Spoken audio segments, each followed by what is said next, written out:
Okay, so slavery and religion. We didn't set ourselves, with a very narrow or easily or focused thing between these. These are two topics, I would say, of vast scope, both globally and also throughout time in human history. And so we're going to have to narrow it in order to actually talk about this a little bit. I mean, the two of them together also have a considerable amount of overlap. And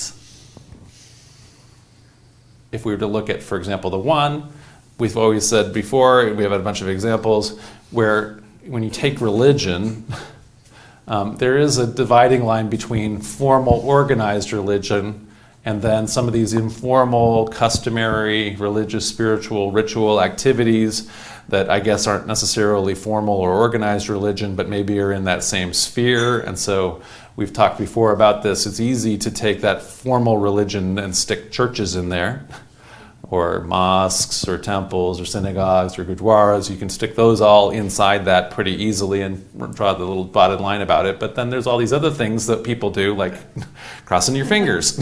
Knock on wood. Knocking on wood. Celebrating Christmas. I mean, it's got the word Christ in it. It doesn't mean that it's religious in a certain sense, but anyway, there's some things about it. Doing yoga. Yoga, it comes out of religious tradition, even if a lot of practitioners of it in the West don't consider themselves what they're doing to be religious. Shaheen? Yeah. Yoga actually means to yoke yourself to a deity.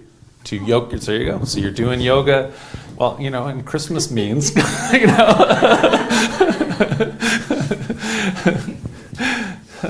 participating in a wedding ceremony, right? Ceremonial. All of these symbolic things that you do. Your dad leads the daughter down an aisle, holding, giving, her to the guy. There's a white dress. There's all these other kinds of things, flowers, in the Western tradition. Doing charity work.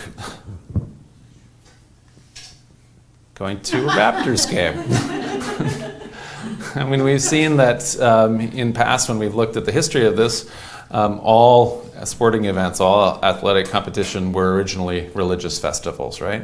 And lots of what happens still, it's almost, there's like very similar stuff that's happening at a Raptors game, as what's happening in ancient Rome at a chariot race where, the cities, you have the different teams, the Reds and the Blues or something like that, and the cities, absolutely is broken into factions about whether you're on the one side of the one or not. And I don't know, you're doing everything still like the wave. You're still interested when the ball's going. You still do this sympathetic magic where everybody goes, oh, because they want to make it. If you do this, then that'll make the ball go in, right? There's all these things where you've worn the one jersey, and that's when they won. So now you've been wearing that this entire year, so that they keep winning, and it worked. Okay. Without washing the jersey. Without washing the jersey, don't wash it.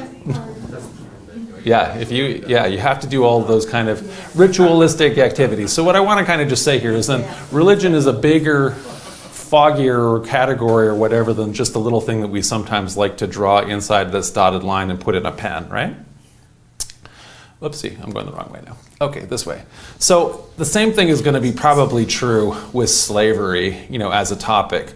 So on the one hand, when we had the picture advertising this, we're thinking of this formal definition of when it was legal, chattel slavery is the technical definition. We'll talk about that, or the technical term for it, not definition. And sometimes drawing the line between that and other oppressive practices that might be akin to slavery. Sometimes some of these that are ongoing today are called maybe neo-slavery or modern or 21st century slavery. So we know the one, when we think of it in our head, historic or traditional or chattel slavery, but there's also, of course, human trafficking. There's debt bondage, forced labor that's ongoing that people experience. There's child labor, including things like child soldiers or forced or underage marriages. And maybe prison labor, right? So now that's also a thing. There's an amazing percentage, totally historically unprecedented percentage of the population of the United States is now incarcerated, and ever more of the people that are in these prisons, are actually now in prison labor where they're essentially uncompensated for it.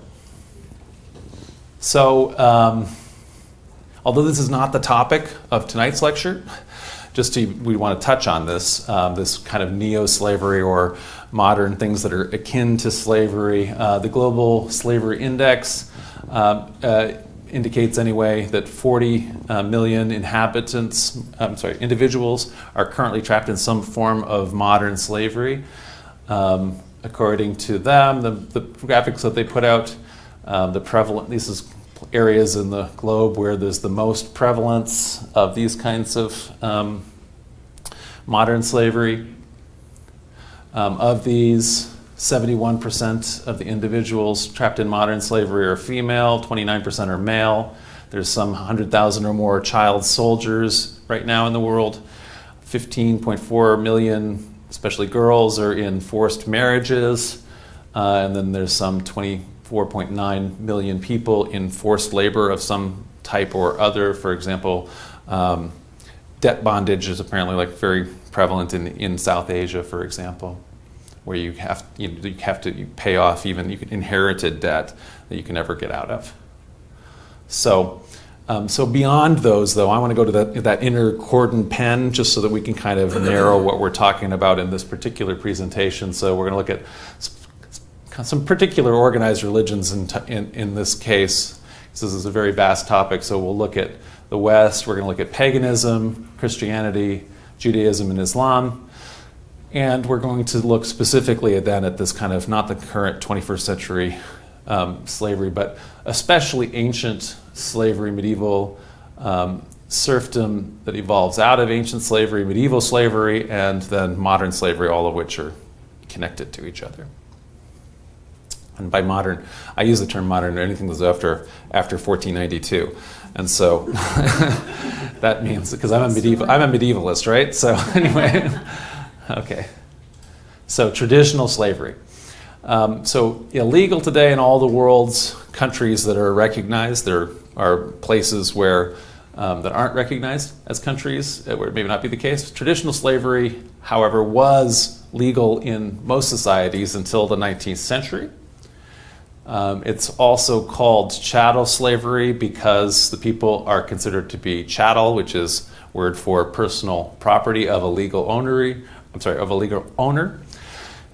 So in this kind of slavery, chattel slavery, enslaved people are legally redefined as property that can be bought and sold, and indeed the part of the whole idea of the system is dehumanizing the other, so that whereas in modern times now we are very cognizant in saying things like enslaved people, enslaved persons, but the argument of people within the system, and indeed their blind spot often of their paradigm and worldview, is that the people who are enslaved aren't people at all, and they do everything in their power to make themselves think that, right?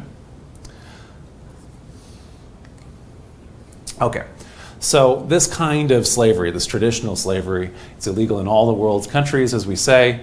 So in what year did the last country to criminalize slavery do so? 1861, Elizabeth guesses. Anybody else? Shaheen?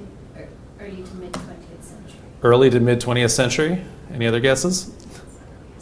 The 1970s? 2007. Thank you, Mauritania.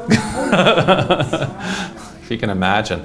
Actually, 2010, Western Sahara, but it's not a recognized country.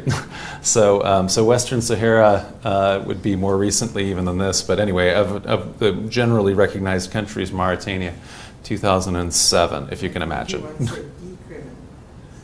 No, well, so criminalized for the people that are holding slaves. Those are the criminals in this case. So the slaves are not, people who've been enslaved are not criminals. It's people who are enslaving other people who are engaged in criminal activity globally now in every recognized country, right? I was thinking of Brazil.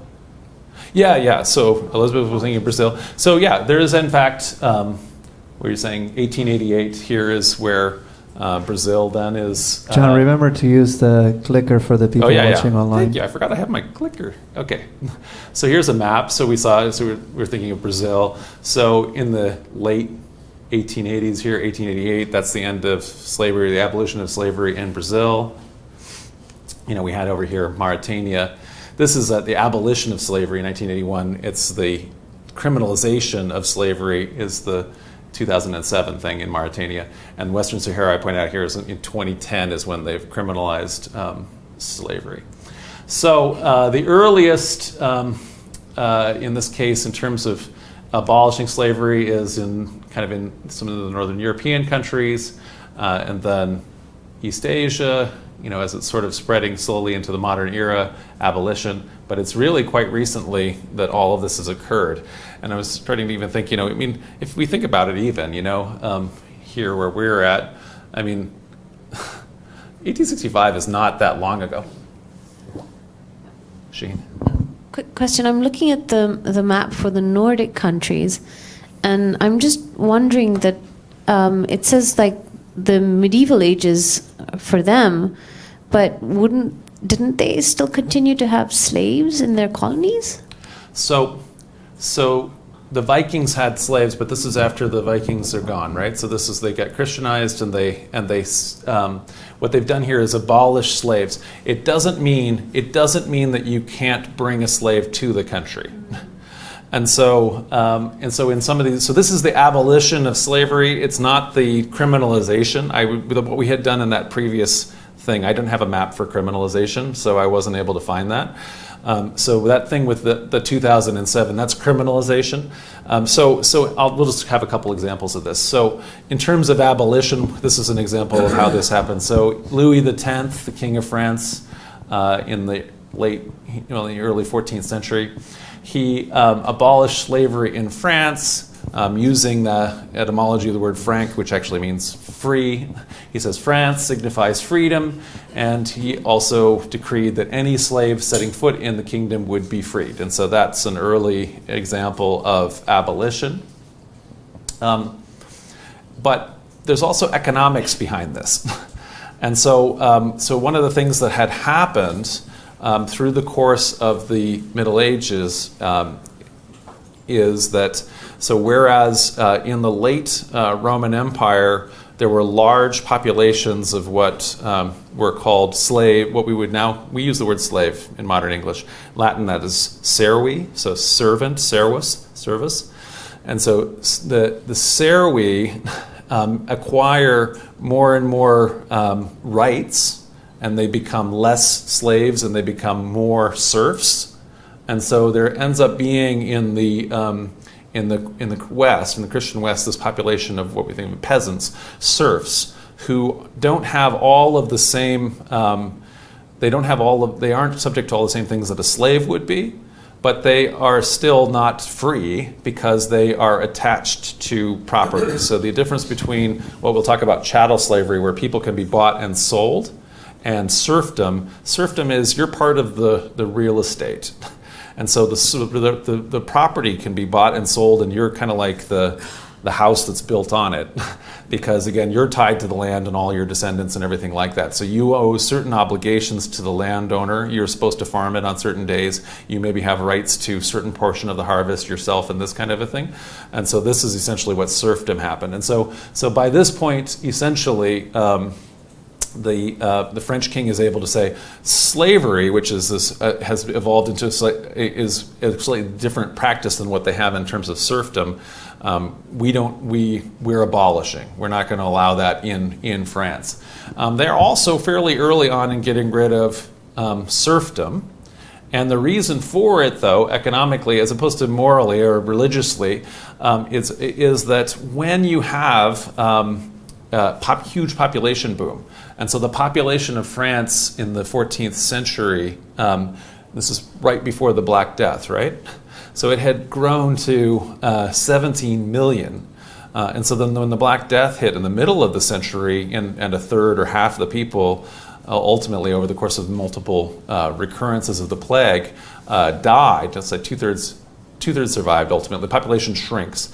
Then France's population didn't recover to what it had been here in the central Middle Ages until like the 1700s or something like that. And so as a result of that, what ends up happening is you only have so much land, And if you start having all of these people, you can imagine that depresses wages, right? And so the land becomes much more valuable than the people. And so if you have to do this thing where you have to raise a slave from baby and pay for all of that cost, that isn't helping you one bit as a landowner. And so actually at a certain point throughout the Middle Ages and into the early modern times, noble landowners in Europe actually wanted to get rid of all of their serfs where humanly possible, and by hook or by crook, however they could expel them from the land so that they could instead rent it out and things like that and get cash instead of just having agricultural produce from their tenants. David Foote says that demography can explain 3/4 of everything. Yeah. He's a demographer, of course. Yeah. Well, and whereas I'm not going to always say that economics are the only motivator. There's often a very powerful motivator, and sometimes we can look at what the economic and demographic background to a story particularly is. And so this is certainly kind of part of the timing here of Northern and Western European early moves into this idea of abolition. They're abolishing slavery so that they could get you to pay rent, because otherwise you get to live there for free as a serf, right? Okay. So despite then the fact that the word France signifies freedom, so France does mean that. Nevertheless, when France established itself as an overseas empire, so in the imperial age and the modern era, France, like the other European powers, built that colonial empire on the backs of slave labor. And so colonial empires, if we just look at that same demographic or economic equation, have exactly the opposite issue in the labor equation and labor/land equation, right? So when you go around with guns and cannons and boats and you just steal vast tracts of land from indigenous peoples all around the entire planet, you have all the free land in the world, but you don't have any people to do the labor. And so getting any French people to move to Canada was almost impossible, which is why, this is why the population of Canada was so small by the time of the French and Indian War, right? And so likewise, trying to get French people to move to the West Indies, which was a much more valuable French colony, Haiti, for what's now Haiti, was actually quite difficult. They couldn't get the French people to go move there because you'd die of malaria and things like that. And so the landowners then imported slave labor because they didn't have any. That was how they were able to exploit all of this free land that they had, right? So it's the complete opposite economic issue. Okay, so that's why I just bring this map back here again, so we can kind of see how this works economically. So in places that develop large populations early, you can see that's where there's early abolition. China had a very early period of abolition too. It's just that it didn't take entirely, and so this is why this is a later abolition, but it also had a very early one. So some of that happens, whereas in places that are less developed economically and poorer, that's when these come later. Okay, so we had the year when slavery was finally criminalized everywhere. What year did slavery begin? Those are Sumerians. You can see the Sumerians there having slaves. Did they start it? Well, everything starts in Sumeria in terms of history, but in fact, we have to say a big old question mark in terms of history, because slavery is a prehistoric institution. Slavery is well established in all historic ancient civilizations when they first become historic. So in other words, as soon as there begin to be written records anywhere, they already just kind of casually mention slavery as something that they just assume as a natural part of existence that they've had from time immemorial. They have no memory of it starting or any such thing. That's something that always was. So it's an inherited institution for historic civilizations. As we've looked at it through anthropology and other kinds of things, archaeology, looking at hunter-gatherer remains and things like that, although slavery does, in some rare circumstances, exist in hunter-gatherer societies, it generally isn't very pronounced or widespread in these, because you need to have, in order for slavery to be economically viable, you need to have both economic surplus. So hunter-gatherers are pretty much hunting and gathering mostly for themselves and having a pretty good time at it usually, comparatively. Whereas once you start in on agriculture, then you can, to get a lot more immediate, get a lot more surplus, and also you can concentrate population. And so where there's a big concentration of population, where there's surpluses, then they can have slavery. So with the invention and spread of agriculture in the Neolithic era, so this is again prehistoric times in the 7000s before the Common Era, slavery was already then widespread and therefore established when those societies become literate and start to give us records for the first time. And so I have here, for example, the Code of Hammurabi, so the ancient Babylonian law code from 1754 BCE. So it just includes quite casually mentions about slaves and slavery and things like that. There's not anything about, we just thought this thing up. Some of these people are going to be slaves now. Isn't this a great idea or anything like that? Rather, it's something that they have, right? And they're just simply talking about it. And so and this is one of the very earliest complete texts we have of anything, certainly of things like a law code. Okay, so where do people get slaves? So all across the ancient world, but as we have recorded, for example, in the ancient Greeks, Homer, other pre-classical authors from the oral tradition in ancient Greece, they saw slavery as an inevitable consequence of war. So we have that phrase, to the victors go the spoils. So in this particular case, often when you're talking about a victor, you're not just plundering the people's property or taking over their land and their city, and now it's your land and city. You are often also taking the person. Shaheen. That looks like the rape of Cassandra. Is it Cassandra? It like could her. be. Yeah, it does look like it. It looks like she's holding up a statue of Athena. Yeah, you're right. So yeah, it's Ajax the Lesser, and like you said, I think it's Cassandra. And so essentially, though, this is from Homer, right?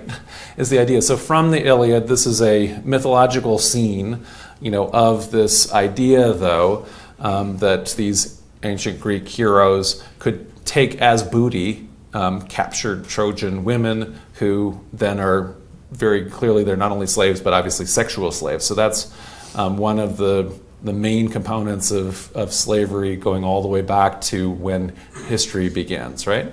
And so, she. There is evidence to suggest that chimpanzees do this as well. Oh, so chimpanzees are known to wage war. They will go into neighboring territories where other chimp groups are, and they will kill them. They will kill the males, and they will take the females. Okay. Yeah. So when we say, before, we're talking about an inherited institution. So there's a whole bunch of things that people do, that despite the fact that we in the modern and now postmodern era have inherited ideas like social contract theory from modern philosophers, which more or less come up with this idea that individual cavemen are inventing things by sitting around doing a brainstorming session. Well, let's invent slavery now. Actually, most of these things are things that they're doing before they have the capacity to think or talk about anything, right? And so these are inherited from time immemorial, and so including this practice, right? But this practice is totally ingrained as far as the ancient Greeks are concerned in their heroic past, as it's described in Homer, in the Iliad and the Odyssey. And this was continued to be contemporary practice for the ancient Greeks when they enter the historic times. And so one of the things that could happen is they had all these different city-states, and one of the things that could happen is that your city-state could go to war with another city-state, and if it wins, potentially enslave the entire population. And so a very famous example of that is essentially in the prehistory, Sparta going to war, with its neighboring city and reducing them all to the status of being helots.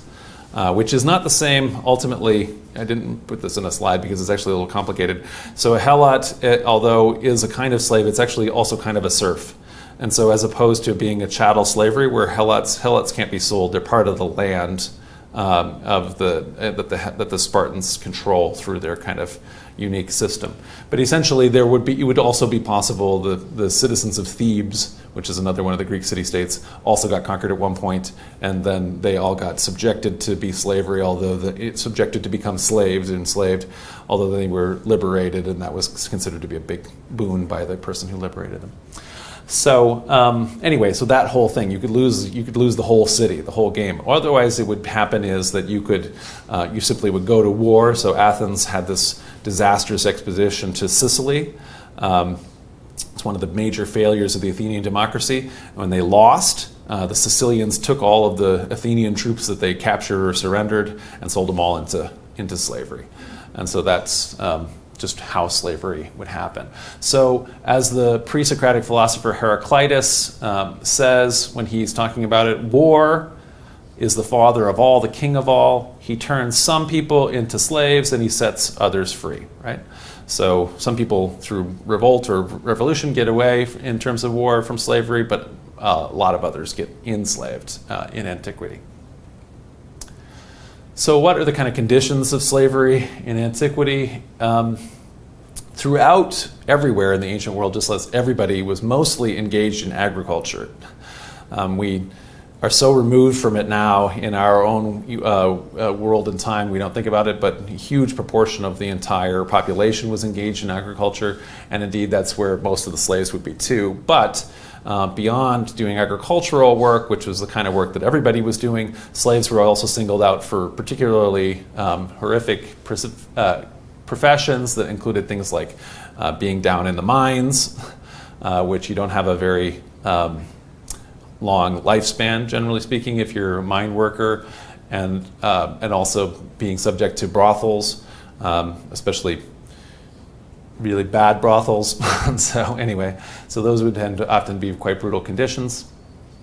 By contrast with though there was also, at the other end of the spectrum of still the condition of being a chattel slave, there would be slaves that had highly skilled trades. So there'd be everything from craftsmen to even bankers, to like domestic servants. They might live in actually relatively better conditions than, let's say, the poorest landless peasants. So one of the things that happens in societies when there's massive power and wealth inequality, the people that are controlling the wealth, having access to them means that you also have access to like a lot more power, let's say, than if you're just in the big masses of people that don't have any power, right?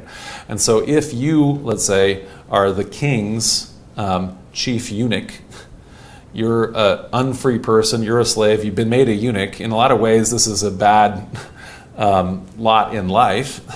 Nevertheless, you're talking to the king every day. This is you watch like Game of Thrones. It's like Lord Varys, right? And so Lord Varys he ultimately did get killed. A spoiler. I'm sorry if you haven't seen that. But anyway, there's but you are able to suggest a lot of things whispering into the king's ear. You may well be able to control so much more than you otherwise would. This is going to be true for house servants of nobles, at a lower scale and that kind of a thing. And indeed, if you have a slave that has this particular skill or craft, that could be very valuable and make all kinds of income for whoever owns you. And so therefore be better treated than a mine slave for sure. Okay, so one of the ironies is that on the one hand, while classical Athens was this innovator who is looked back upon as essentially one of these beginnings of democracy, it was also very much a slave society, and indeed there were more slaves in ancient Athens than any other ancient Greek city-state. And so maybe 80,000 slaves they had maybe, so about 30% of the population.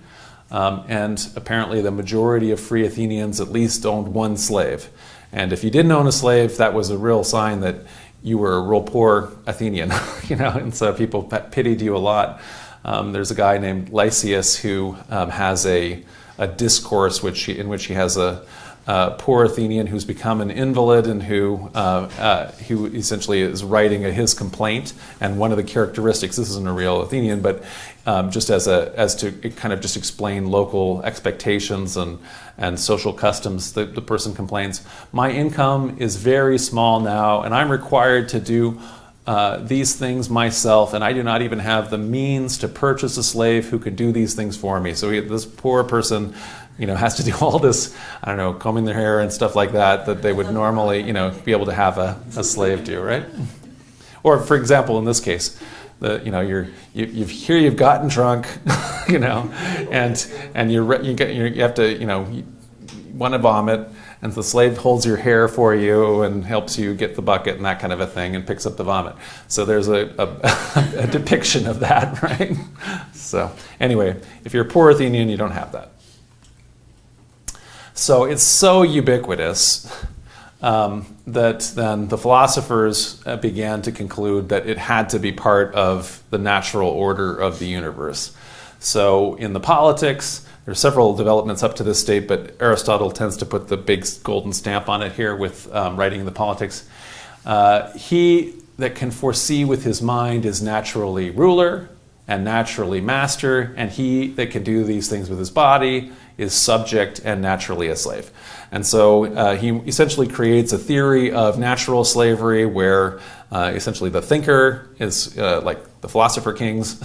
These guys obviously should be the natural masters, and if you're just essentially a physical laborer, you have a natural condition of being a slave as far as Aristotle's concerned. And as he goes on, he argues that if you are then someone who is naturally a slave, you might be able to comprehend reason. So someone can tell you something you may be able to understand, unlike a dumb animal.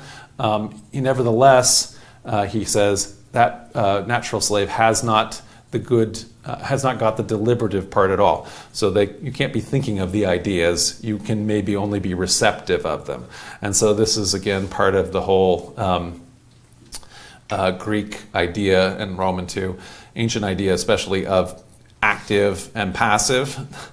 And we'll talk about this in 2 weeks when we talk about Greek ideas and Roman ideas about homosexuality, but it also ultimately ends up figuring into a whole bunch of things. That's the undergirding for patriarchy. So one of the issues is that throughout all of this, and as I'm doing this entire lecture, as I was doing it, all the reading for it, one of the other bits of overlap that we aren't getting to is the condition of women and the status of women often is also sort of intimately connected with this power structure. Women are, as we see right now in terms of modern times, of all of the 40 million people enslaved, they were 70-some%.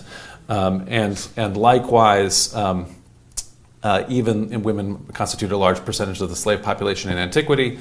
And women who weren't slaves, nevertheless, were subject to lots of the same sorts of controls that slaves are in highly hierarchical societies that are undergirded by these kind of ideas, right? Okay, so that's the background of slavery. Let's talk about slavery in religion. So looking at slavery in the Hebrew Bible. So one of the main things that we maybe think about in terms of the Hebrew Bible is we think of the fact that in the origin story in Exodus of the Israelites are essentially coming out of Egypt having been enslaved, and so in some sense there is this story of emancipation from slavery, so that slavery had been this bad condition for us, and now we have been freed and we are our own people because of God's direct intervention. Nevertheless, although that is a central narrative of Exodus, the Hebrew Bible does not actually condemn or forbid slavery in more general terms. So there are some prohibitions about enslaving fellow Israelites in Levitical law, in Torah, and there are rules for freeing enslaved Israelite men anyway, especially. The biblical law treats slavery in ways that are actually very, very similar to other ancient law codes. So things like the Code of Hammurabi that we saw before would have been an earlier example, and this is a more recent example of those kind of law codes. So let's look at it a little bit.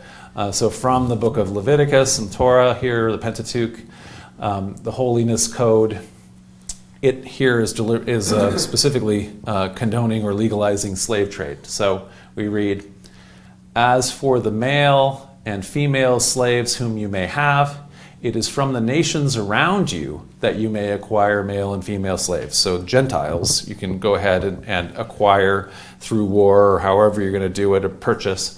You can get male and female slaves. You may also acquire them from the aliens residing with you. So there are Canaanites and Midianites and things like that live in the land with you. You can make them your slaves. And from their families that are with you, who have been born in your land. And they may be your property. You may keep them as a possession for your children after you. So there you can send them an inheritance. For them to inherit as property, these you may treat as slaves, but as for your fellow Israelites, no one shall rule over the other with harshness. Okay, so in another portion of the law here in Exodus, the covenant code it's called, so you are to free your male Israelite slaves eventually, although there's a loophole that you can get out of it, but you can also then keep any children born into slavery permanently under certain circumstances. So let's read this one. So these are the ordinances that you shall set before them. When you buy a male Hebrew slave, so if you buy an Israelite who is already a slave, who's a male, he shall serve you 6 years, but in the 7th year he shall go out a free person without debt. So essentially, you're not supposed to keep Israelite slave males as slaves but you get to keep him for 6 years, right? So if he comes in single, so if he's unmarried, he shall go out single. If he comes in married, then his wife shall go out with him. If his master gives him a wife, when he comes in, so he came in single and you gave him a wife, if you're the master, and she bears him sons or daughters, the wife and her children shall be her master's, and he shall go out alone. So those kids are slaves, as property inherited according to Levitical law or Exodus law, covenant code. Okay, goes on to say, here's the way in which if you want to sell your Israelite daughter into slavery.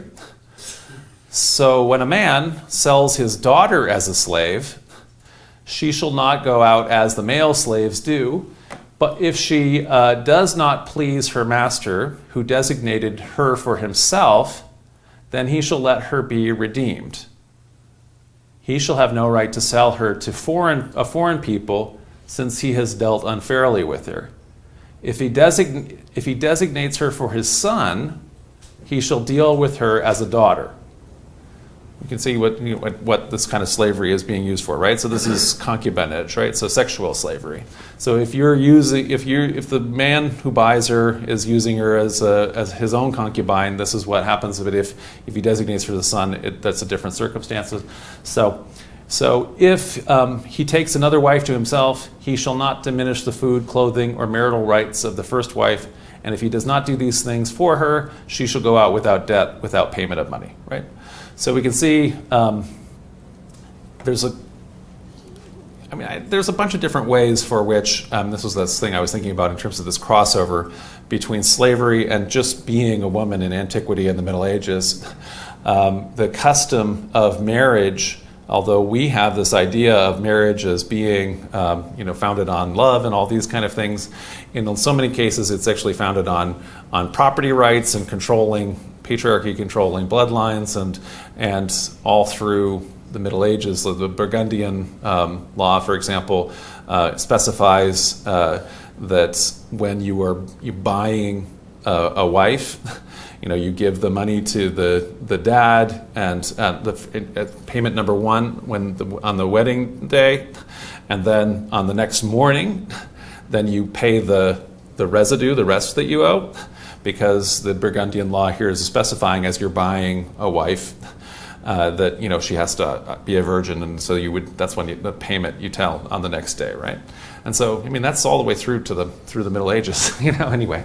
So that's marriage.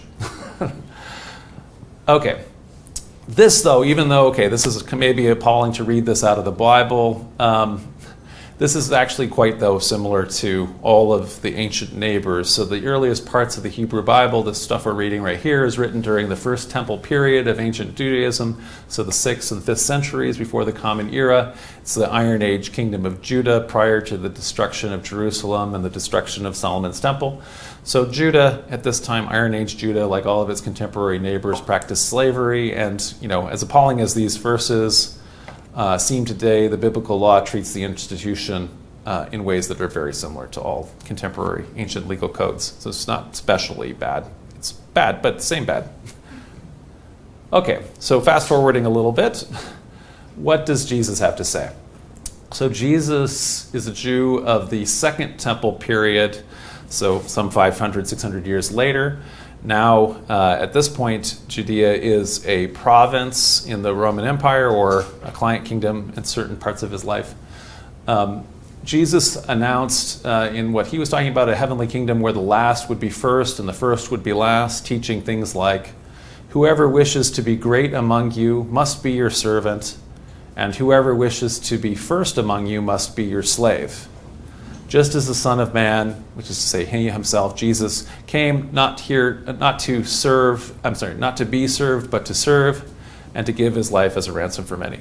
So that's at least words attributed to Jesus that are found in the canonical Gospel of Matthew. So the idea, anyway, of the kingdom in this particular idea is that everybody's to be slaves, or that the slaves, anyway, are to come first in the kingdom of heaven, right? So Jesus also tells numerous parables about slaves. For example, this painting from the Renaissance is a depiction of Jesus. A Roman centurion has come to Jesus and asked to have his slave boy be healed. And so the healing occurs at a distance. Jesus doesn't actually go to the household or anything like that. But the interesting thing that happens here is that the Roman custom here of a centurion or whatever having a slave boy, is really, also a indication of a sexual relationship that Jesus doesn't do anything like in saying, you must now free that boy, or you shouldn't be doing this, or anything like that. Just free it's just part of the background information here as the slave boy is freed. So Jesus uses this a relationship that exists ubiquitously in the background of Roman society, of master and slaves, as an analogy for the relationship between God and humans.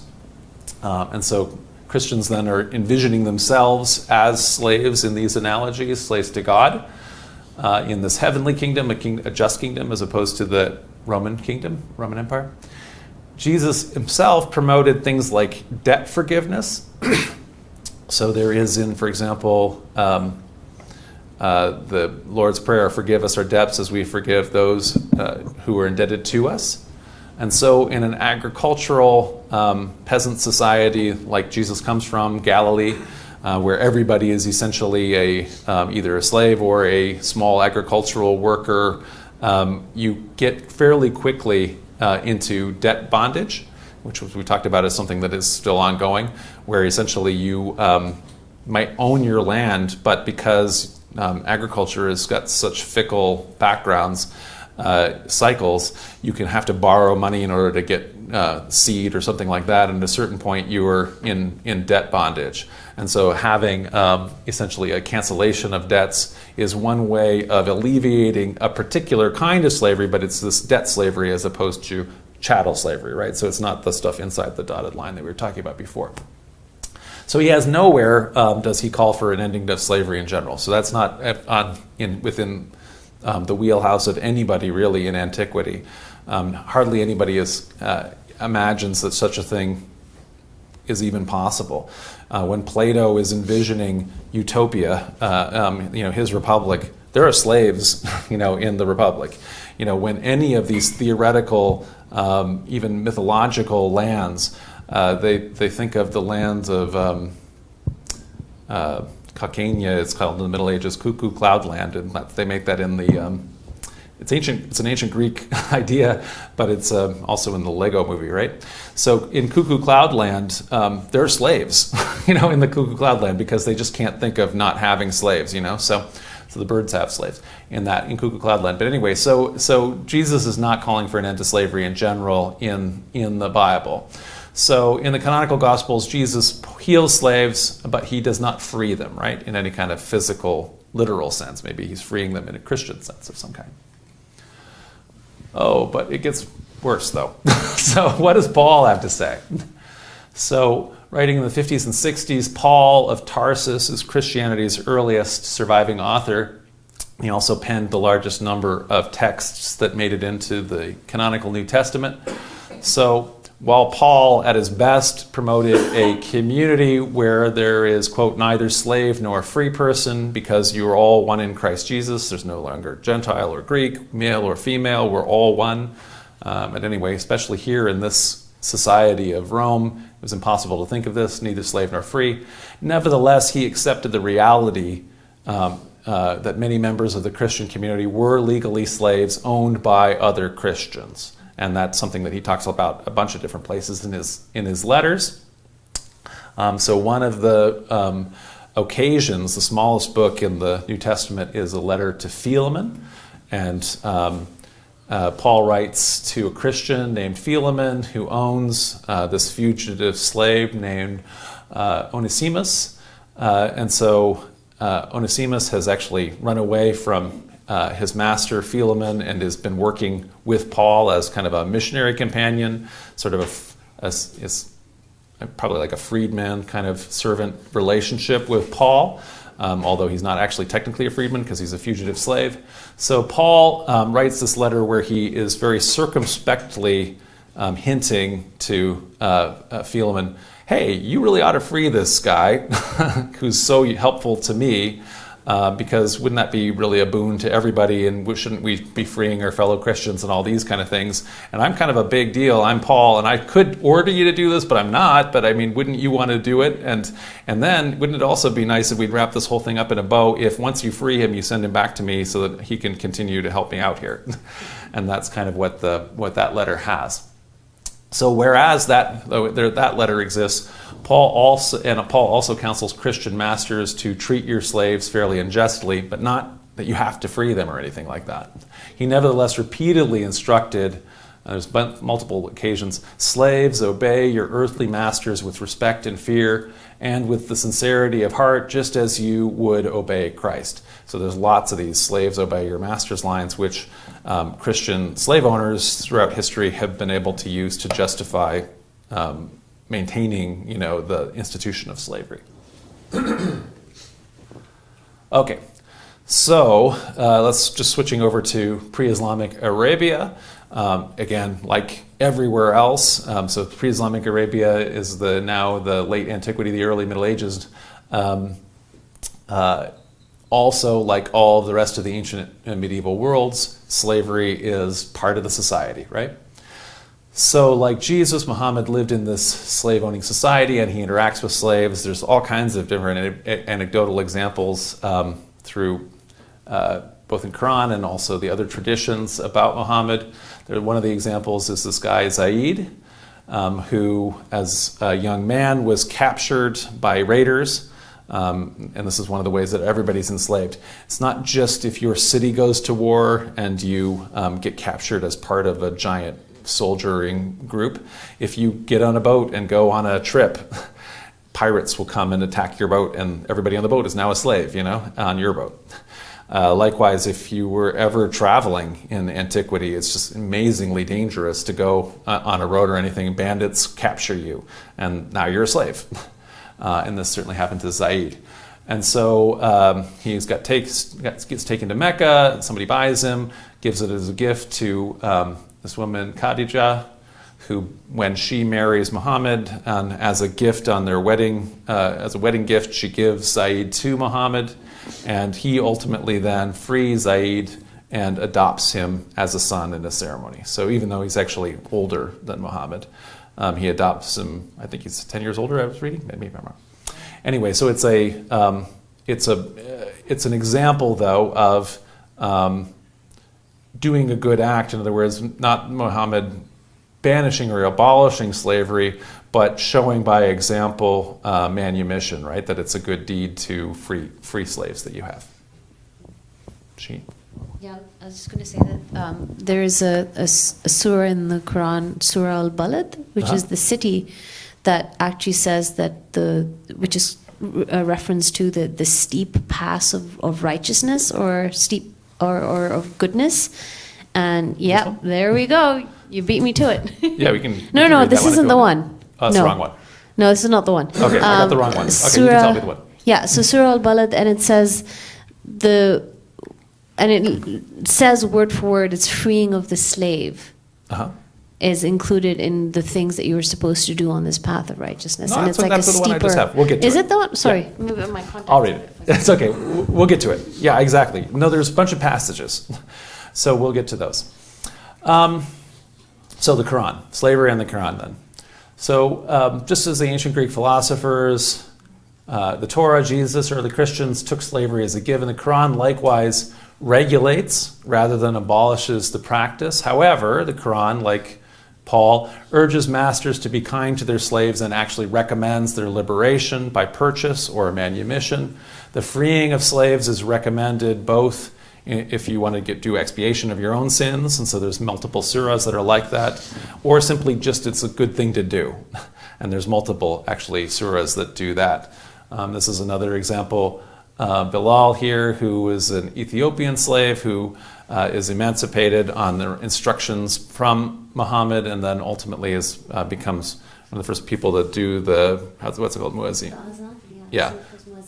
So, okay, so here's a couple of the verses. Yeah, this is the one. You're right. Okay. And what will make you comprehend what the uphill road is? So there's two paths. There's one that's the road less taken, and there's one that's the wide road, that's the bad road, right?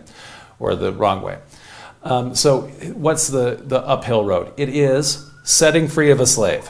So if you're doing all of these benevolent things, and the first one on the list here is setting free a slave, giving food, giving of food in a day of hunger to an orphan, having relationship, or to the poor man lying in the dust, then he is of those who believe and charge one another to show patience and charge one another to show compassion. These are the people of the right hand. And as for those who disbelieve in our communications, they are the people of the left hand. Of them is fire closed over. So there's good things you can do, and the first one on the list that comes to mind is free slaves, right? Okay, and then this is the one that I went too far, and okay, this is a different one. So also, though, so we have been talking about this idea of chattel slavery, where we are dehumanizing the people who are enslaved and not considering them to be people. But the Quran is accepting that people are slaves, but they are still people who have beliefs and also should be treated with kindness, right? So let those who do not find the means to marry keep chaste until Allah makes them free from want out of His grace. And as for those who ask for a writing from among those whom your right hands possess, give them the writing if you know any good in them, and give them of the wealth of Allah, which He has given you. And do not compel your slave girls to prostitution when they desire to keep chaste, in order to seek the frail good of this world's life. And whoever compels them, then surely after their compulsion, Allah is forgiving and merciful. So it's a given in slavery. We should just mention all the way backwards and forwards. It's a given that when you have slave girls, and indeed when you have slave boys, they're used for sexual purposes. But what the Quran here is arguing is, if they don't want to, then don't. And we're saying don't do that. But if you do, then God's going to forgive. That's not their fault. So God is quite merciful to them, right? Okay. So, kind of going forward. So we now have not much time, and we're going to try to race forward to now, to the present, as we kind of set those kind of groundwork. So when we read in Torah, when we read in Leviticus and in Exodus, the Torah held out consideration for especially male Israelite slaves, but to some extent for the female, the daughters, not really. Anyway, so in other words, in terms of when we're looking at slavery, there's a lot of idea that people don't like to enslave your own group. So enslave Israelites, enslave the Gentiles. Likewise, the Greeks at different times didn't like, at least foreigners to own Greek slaves, although at a certain point when the Romans owned it did have a bunch of Greek slaves. Likewise, medieval Muslims, Christians, and Jews attempted to avoid having slaves of their own religion or were counseled against it, or in a lot of cases there were rules and laws against it. And so there were plenty of, in the West, church councils that forbid owning Christians as slaves, but that didn't forbid you from owning people who aren't Christians as slaves. Likewise, Muslims had the same, owning Muslim slaves, but you could have Christian slaves, Jewish slaves, but especially then everybody also could all have pagan slaves, right? So you could have what they would consider at the time heathens or pagans. So anybody you could capture who isn't already a Christian, a Muslim, or a Jew, right? So in that same way that, for example, kind of famously, that prohibition on usury, so Christians can't charge interest on loans to other Christians according to canon law that was actually obeyed a little bit to some extent in the Middle Ages, which is why Jews, although Jews also can't charge interest on loan to other Jews, according to, the rabbinic interpretation of the Levitical law and everything like that, what they could do was loan to each other, right? And so because Jews represented a very small percentage of population throughout the Christian world, and because loaning money is so important to just basic economy and everything like that, that became a specialized function as you could loan to the other, right? You can't do it within your own community. And likewise, for example, the idea of doctrines and things like that of just wars. So medieval knights, their entire function was fighting. It was understood to be that as a God-ordained function. And yet, going around and pillaging other Christians was viewed to be, that people talked about it and they thought theoretically, well, that doesn't seem very good. And so there was whole bunches of movements throughout the Central Middle Ages called the Truce of God, the Peace of God, trying to get knights not to just go around and plunder other Christians all the time. That's not particularly successful, but there was lots of church councils that forbid it. And the church then had this idea, well, what if we could get the knights to go attack other people who aren't Christians? And so the Crusades, right? And other kinds of things like that. And that was, anyway, somewhat effective. But you can see that same kind of thinking. Well, that same kind of thinking is also there for slavery. So prohibiting enslaving co-religionists created then an economy for getting the others, right? And so in the Islamic world, there's a desire you can get Christian slaves and then also pagan or heathen, people who aren't Christian, Muslim, or Jewish slaves, and then vice versa as well. So, through the central Middle Ages, in this period of time that is kind of like the Dark Ages, as Western Europe is on its lowest ebb in terms of demographically and economically and in terms of its power, this is like the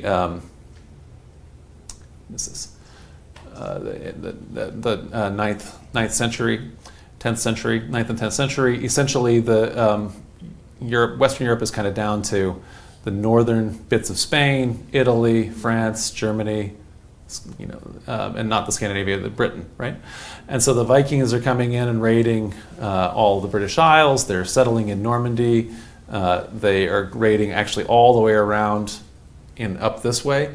One time, essentially, like the Vikings came all the way down and got a monastery this way, and the monks moved here, and then they got them all the way back there the next day. Essentially, nowhere was safe, right? So that's happening, and so those guys are raiding up. And so what the Vikings are doing is they have a less developed economy. They have a high degree of military technology in terms of the boats are really quite good. But essentially, the Christians have built all of these monasteries that are filled with treasures, and they don't have anybody protecting them in terms of troops. And so the Vikings are just, whoa, this is free stuff everywhere. And so they grab all of that, and they also bring the monks and the other peasants and everything like back as slaves. So slavery is going back to there, and they're getting even more slaves from all across Slavonia, which is to say the Slavic territories, which is why we even have the word slave. So our word slave in English comes from the fact that so many Slavic people were enslaved at this time. Likewise, the raids are coming here throughout the middle here from the Hungarians, the Magyars. But in terms of raiding down, so the Muslim world down here is much more economically and otherwise, state-wise and everything else, politically sophisticated at this point. And so they actually aren't raiding the Western Europe to get stuff. They are specifically raiding to get people usually. And so some of the huge things of this time period, southern Italy is just called, it's more or less said to be depopulated as essentially the boats come and they fill up, they grab all the peasants, they just put them all the boat and then they take them back, and so that's what people are essentially looking for. So you're either raiding up or raiding down depending on those things. And that's more or less now, this is pretty well the history going all the way back before that, but there's a special economy of it here for Christians and Muslims because you're trying not to enslave your own group, right? And so this sets up this dynamic that continues on all the way up through, into modern times where Christians and Muslims are raiding less developed places where people aren't Christian or Muslim, right? And bringing slaves back. I want to make one little example here of an interesting, another interesting quirk that happened. So in the Islamic world, in the Muslim world, the practice that Muslim rulers had of importing all of these non-Muslim slaves from areas like the Caucasus, so places like Georgia and Abkhazia and that kind of thing, that area between Russia and Persia, from Turkmenistan, so the Central Asia, and then especially also then from Slavic Europe, as we've said, is a major area of raiding, and bringing them back to the central heartlands of the Islamic world, so the Levant, Iraq, and Egypt, led to the development of a very specialized institution of elite slaves who are called Mamluk soldiers, or I think the word just means property, so in Arabic. But anyway, it's this idea that I was mentioning before, where if you actually, even though you're a slave, if you're actually connected right up with the ruler, you might have a much higher status than than just a regular poor person, right, who's technically free. So in this particular case, in order to have control, the leaders, the sultans who are leaders or emirs who are leaders of these territories, in order to control their own populations or have armies to do all this kind of fighting, they imported boys, foreign boys, Christians or pagans or heathens, to become a powerful knightly caste. And so again, if you watched Game of Thrones and you've seen the Slaver's Bay, they had those slave armies, this is the same kind of idea where you bring in and train a kind of elite military caste who serves as the nucleus of a cavalry in our army. And this is especially true and happened in Egypt, where the Mamluks actually ultimately took control in 1250 of the country, and the leading Mamluk became the Sultan of Egypt. And then this completely foreign, so not Egyptian. I mean, the Egyptians have had non-Egyptians rule them for a whole long time, but this was one of those long periods where Mamluks continued to import slave boys into the caste, and the leadership, of the dynasty came from again that caste, and so that they ruled Egypt as a major power, the most important power in the Muslim world for a few centuries. Then after 1517, when Ottoman Turkey conquered Egypt, they nevertheless continued to be the local guys on the ground that were subject to the Ottoman sultans. So they were there through the 19th century. So it's kind of an amazing history.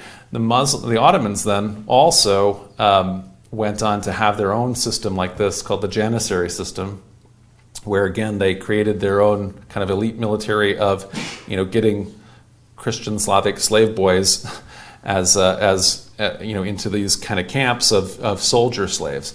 And so it's a strange. When you think of, the last thing you'd think you'd want to do is arm a bunch of slaves, but it's a different kind of a system at that point. Okay.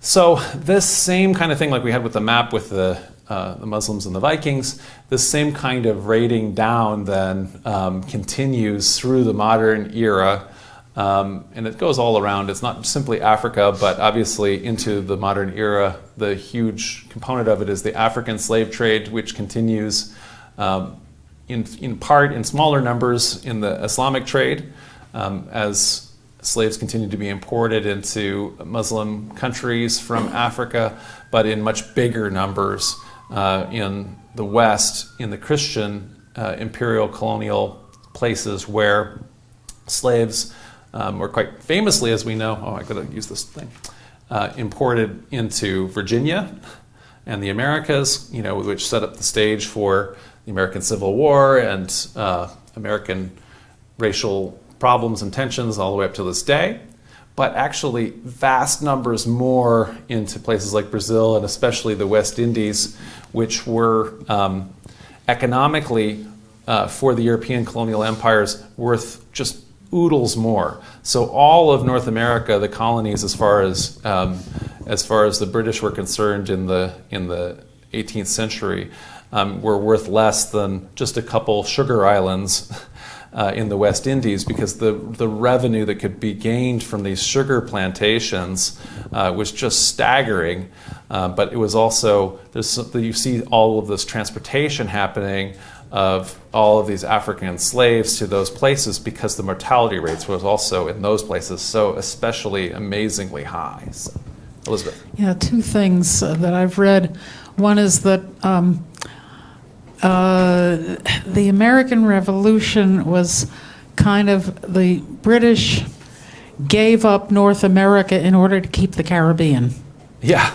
And the other is that the North American, United States the slaves, after a while, they didn't have to import them anymore. They could dispense with the slave trade. Yes. Because they reproduced. Right. But they didn't do that in the Caribbean and in Brazil. I'm not sure if this is I think this was partly because it was mostly men and not enough women, but it was also because they just worked them so hard that the women were not fertile. Yeah. And humans, we are a weed species. We can reproduce in almost any circumstance. And if you consider conditions where we cannot reproduce, my God. Yeah.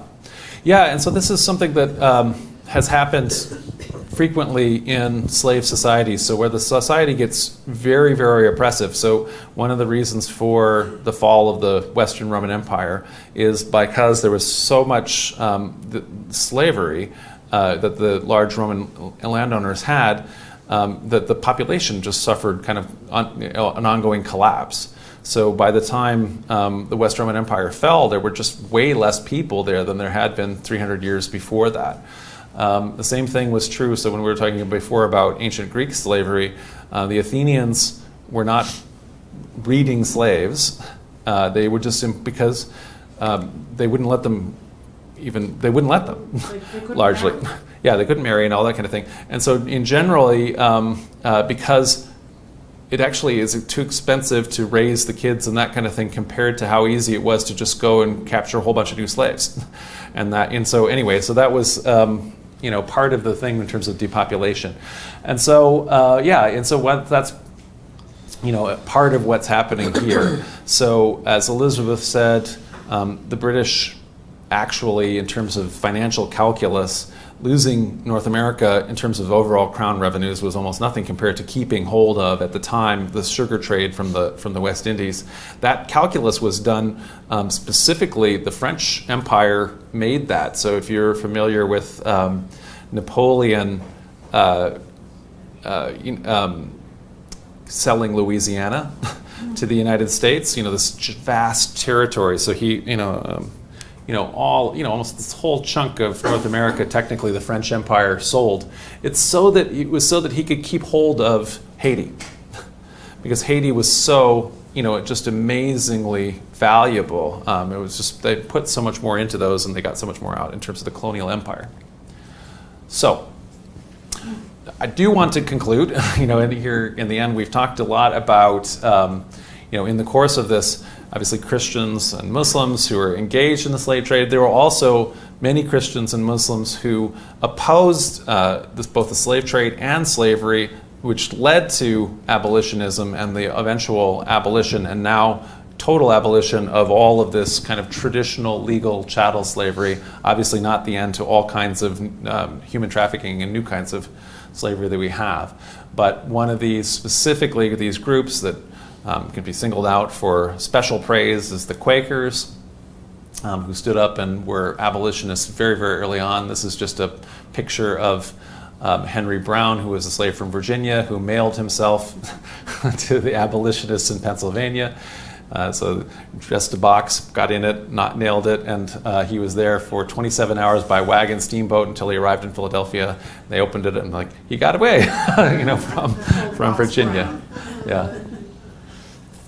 So anyway, so through the course of that, what I want to say, I guess, is that obviously all of these religions that we've looked at, and actually the other religions of the world too, emerged in time periods when this institution, chattel slavery, had existed and inherited from time immemorial, largely, what passed for, the scientists, essentially the natural philosophers of the day that they relied on for understanding the physical world or natural world or how the world worked. Like Aristotle, had decided and decreed this is just part of the natural order and nothing can be done about it. And in a lot of sense, we think of all of these groups as being, let's say, new things, but in so many ways, these were all inheritances too. So in that sense, I'm not trying to excuse them, but it's also a way that we can see, anyway, how this context is interwoven. And unfortunately how between the groups are internally fought on the one hand to maintain the practice and to we saw it with the map, expand it and have exploited it. On the other hand, we also have seen there is also the story of how members of these groups also helped to abolish it. Just a couple of completely disparate notes. One is about the Quakers. It took 100 years for American Quakers to reach unity on the subject of slavery, from basically from 1700 to 1800. And only by that time were Quakers not allowed to own slaves. If you were a Quaker and you had slaves and you did not free them, you were turfed out of your meeting. Okay. And the other, I'm not sure how many people realize this, how the habits of deference and of fear last is, I think, exemplified by the fact that Barack Obama is most certainly an African American. What he is not is the descendant of slaves. His children are, his wife is, but he is not. Well, in terms of this evolving context, it took the Quakers a long time to get to the place where they were, to take the forefront in the Underground Railroad and the legal changes and abolition. I can say that in our own tradition, here in Community of Christ, the church that I'm a pastor of, so we were founded in 1830, so right in the heart of when this was a big mess, and we were anticipating the end of the world very soon, and so people moved off to Missouri they're mostly from New England. They moved off to Missouri in order to build the New Jerusalem in Missouri. The local Missourians are very leery of these Northerners, and we kind of in our newspaper, published an article about wanting to baptize free people of color and things like that, and the Missourians freaked out. They destroyed the paper press. Ultimately, they kicked my ancestors got kicked out of Missouri and everything like that, and we moved to Illinois. And we weren't even abolitionists. So in other words, that was the kind of thing that can happen even when you weren't doing what this bold stand that the Quakers were doing. By just even talking about it, this was how charged it was. So. I just wanted to make a point that it's not just religions that benefited or, sort of also propagated the institution of slavery. It's also science. And people do not realize just how huge of a debt science owes the modern slave trade. So a lot of, with the discovery of the Americas, a lot of the plants and animals that were brought back for cataloging to Europe were brought on slave ships, and the naturalists and the botanists and zoologists that sent out people on expeditions did so knowing that they were slavers. Wow. Well, that's what part of the story that I'm not as familiar with. Wow. Thank you. Yes. What kind of apology or compensation do you think it would be applicable or enough to leave the past behind? Yes. I'm not talking just about the atrocity against the African slaves. We also have here the First Nations. Yes. And we have lots of refugees in the world from many other conflicts. Yes. But talking just about the African slaves, many people benefit from their free work. Yeah. So how could we at some point say, let's heal, leave the past behind, but let's make a proper compensation, a proper and genuine apology? What do you think would be enough? Yeah. I guess I don't think that anything's ever enough, because the level of setback is staggering, and it goes on to this day, right? I think that the attempt to address this, wasn't meant to be political. I can just say where my view was personally, I would have been very much in favor of the kinds of things that began to be done in the 1960s and 70s with affirmative action, because when you were in a system of inherited privilege and inherited stigma and also disadvantage, there has to actually be, affirmative actions on the parts of governments and other institutions in order to address these things. One of the things that we've done in the case of, that I think is ongoing and just started in the case of First Nations, as you're talking about, is truth and reconciliation and some of the affirmative things that are being done. The problem with any of these, people tend to then, there tends to be in the majority a reaction or a political reaction where people start to imagine that there's such a thing as reverse discrimination, which isn't a thing, or special rights or any type of thing. Rather, what we have to be aware of, or I think more cognizant of, is that that there is all of this inheritance, and I certainly myself have benefited massively from it by being a descendant of European Americans for 14 generations. And so all of these things that we are doing for truth and reconciliation and affirmative action or any other thing we need to further them instead of say enough is enough or anything like that. That has to be ongoing, I think, in my view. And I don't know if that's not enough to even say, but anyway, also just be awareness of it. So that's one of the things that we're doing here is to try to get people to understand it. This isn't that long ago.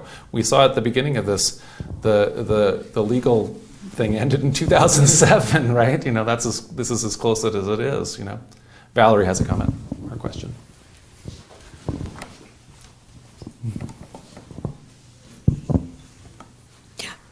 Yeah, if you could, John, if you could go back to that map that showed the modern era of slavery, just, you know, back in, yeah, that one. Another area in which, in effect, slavery existed was in large parts of Eastern Europe, even unto Prussia, because serfdom had been continued as an economic kind of a condition well past in Eastern Europe, well past the time that it had dissipated in Western Europe. Right. And the condition of the serf in Eastern Europe deteriorated legally to the point where they, in effect, became slaves. They were bought and sold. Yeah. They had no freedom. And one of the reasons for that is that as the Russian Imperium was moving southward into the Black Sea area, for instance, well, and elsewhere, and pushing back the regime of the Ottomans, they were forming large estates that were in effect like American Southern plantations. Yeah. And so they needed people to work those estates, and they had, as I said, serfs, but the serfs tended to run away. So they legally bound them to the estates, in effect, in slavery. And then I'm thinking of other instances elsewhere in the world, like in China, they had corvée labor, which was, where people were bound to work on large infrastructure projects, like, let's say, the Great Wall of China. Right. And that was, in effect, slavery and under horrible conditions. And then I'm thinking, too, that when you think of the early parts of the Industrial Revolution and the condition under which people who had moved from rural areas into the big city, the growing cities during the early industrial era, how could it be said that, you know, for most of the day and most of the week, they were not anything other than slaves? I mean, we use the term wage slaves, but they could hardly go anywhere else. Hunger and, you know, the need to survive kept them bound to these horrible jobs where they were working 12, 14-hour days. Absolutely. You know, for a pittance, and, you know, almost 6-7 days a week. And I'm thinking of, you know, Dickens and the Christmas Carol, right? And, you know, where, you know, even somebody who was a clerk had very precious little freedom to do whatever. Yep. And there were worse jobs than that, coal mines, et cetera.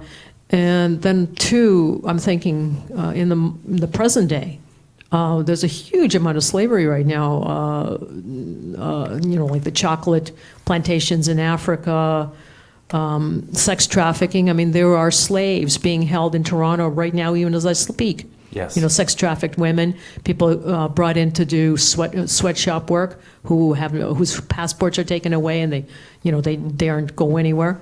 Yep. So it's. I mean, absolutely. So yeah, this is. I mean, we talked at the very beginning. We talked about all of the other, you know, like how vast this topic of slavery-like things are. Yeah. And because the topic is so enormous, and obviously we don't want to only say that none of that this is ongoing and horrible, right? Yeah. It was only just in the course of, because the topic is so vast, that we decided to limit the particular presentation to chattel slavery. But I in no way want to have come away here with the message, oh, isn't it nice that we solved this problem?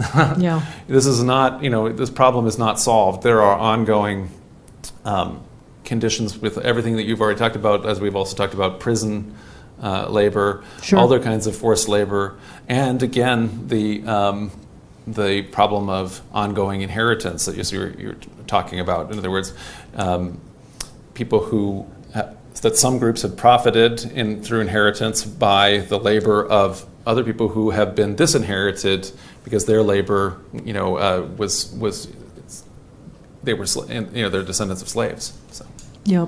Yep. There were two more things I was thinking. Children that were brought over as orphans from Britain, etc., were in effect left in a condition of slavery, like on farms. The indenture, and also, I think people who were indebted, Yeah. you know, were brought over and in effect were slaves. Yep. Yep. Valerie reminds me of this movie, this documentary film that we watched with Jean at Eastminster United right. Church. I don't know, Jean, if you remember the name of this movie. Yeah, Gene runs a. Where's Gene? There he is. Yeah, Gene runs a cinema. Yeah, you can explain it. But we went and watched one about essentially slaves East Asian, and the agricultural workers, yeah. or Oh, yes. Yeah, in Ontario.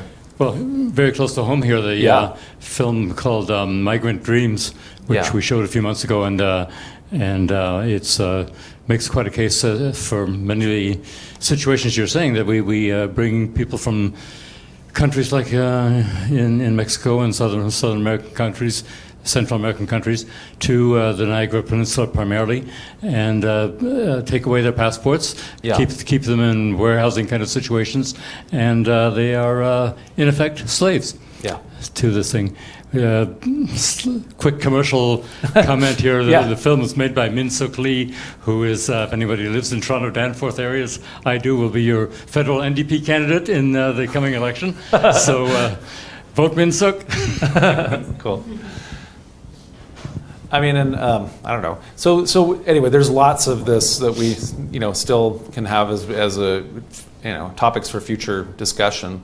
One that I'm reminded of that you were talking about, even so when I was a graduate student at the University of Michigan, there was a crazy practices that the university had in terms of bringing, especially South Asian, Indian graduate students in the math and sciences department, and if they had to pay their own way over and all these kind of things, but they didn't have their teaching appointments and all their funding and things like that guaranteed until after the university could decide whether people could Americans could understand their English well enough, and so then they would cancel it, and the person would be left with all this debt.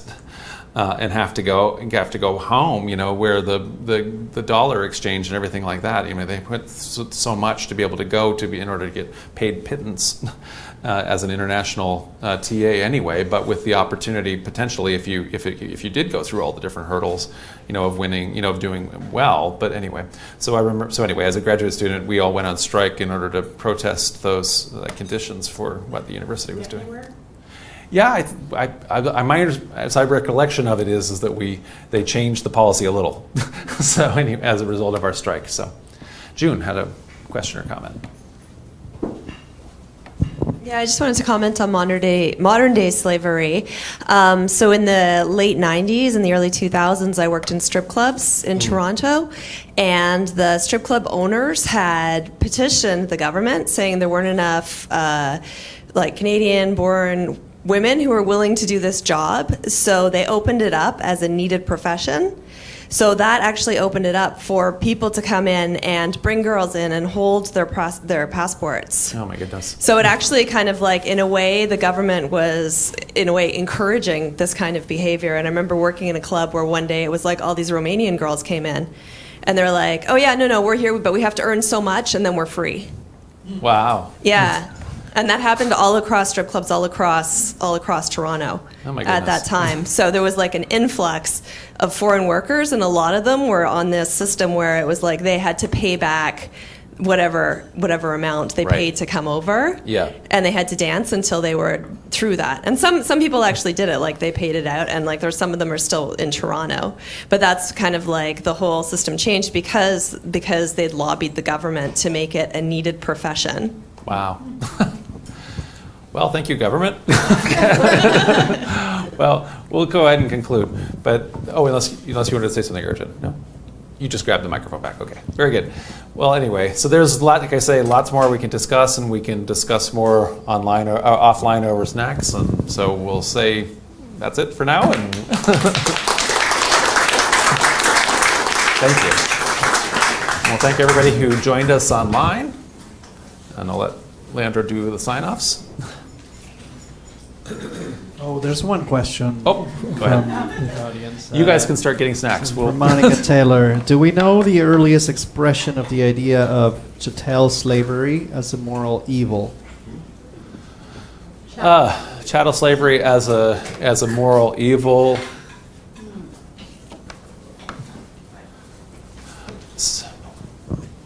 I mean, I don't know about in terms of it being had the earliest expression of it where it's intrinsically so.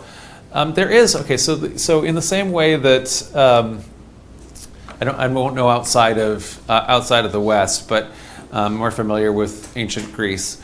But in the same way that there are ancient Greek philosophers that are on both sides of absolutely every question, So on the one hand,